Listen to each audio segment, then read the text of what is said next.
6 شاخ ہیں. وہ شاخ کیا ہے؟ ایک شاخ ہے حب النوم، سونے کی محبت. سونا وہ سونا چاندی والا نہیں، نیند والا سونا. نیند والا سونے کی محبت آ جائے گی. اب دیکھیے اکثر ہم لوگوں کے اندر ہے کہ نہیں ہے سونے کی محبت. یہ اس کا شاخ ہے. ان تینوں جڑ کا شاخ سونے کی محبت ہے. اگر زیادہ بندہ سو رہا ہے تو دیکھ لینا چاہیے کہ اس کے پاس یہ 3 چیزیں ہوں گی، چاہے وہ مانے نہ مانے، چاہے مانے نہ مانے. اگر زیادہ سونا پسند کر رہا ہے تو اس کو ہے، اس کو سمجھ میں آ رہا ہے نہیں آ رہا ہے، لیکن کہیں نہ کہیں تھوڑا بہت وہ 3 چیزوں میں سے ضرور ہوگی، وہ ضرور ہوگی. اور دوسری بات حب الشبع، پیٹ کا بھرنا. پیٹ بھر گیا تو پھر نیند بھی آئے گی. خالی سوچ رہا ہے کہ بس کچھ بھی ہو بھائی پیٹ میرا بھرنا، ایسے کہتے ہیں نا لوگ کہ کون کیا کرے ہم کو پیٹ بھرنا. وہ نماز کی فکر نہیں اور زکوٰۃ کی فکر نہیں، کیا بھی نہیں اس کو، کیونکہ مزیدار چیز سے پیٹ کو بھرنا ہے بس. تو یہ دماغ میں آ جائے گا. وہ 3 جڑ اگر ہے تو 3 جڑ اگر ہے تو پھر یہ مسئلہ آ جاتا ہے. یہ مسئلہ آ جاتا ہے. وہ خالی پیٹ بھرنے کو پسند کر دے. اسی وجہ سے بیمار بھی اگر ہو گیا تو دیکھیں گے ایسے لوگوں کو، بیمار ہو یا کیا بھی ہو کھانا ہی کھانا ہے، پیٹ بھرنا ہی بھرنا ہے. تو ایسے چاہے ڈاکٹر کیا کہتے ہیں خالی پارلے جی بسکٹ ہی کھانا، کیونکہ اتنا پہلے کھا لیا ہے کہ اب اس کو اس کا پیٹ قبول نہیں کرے گا. اور ڈاکٹر یہاں تک کہہ دیتے ہیں کہ پارلے جی ہی کھا سکتا ہے، لیکن بندہ پھر کیا کرے گا؟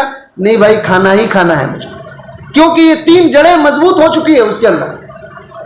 یہ حسن بصری رحمۃ اللہ علیہ نے یہ کہا ہے اور آج دنیا میں دکھتا ہے، وہ آج دنیا میں دکھتا ہے. اور تیسری چیز کیا ہے؟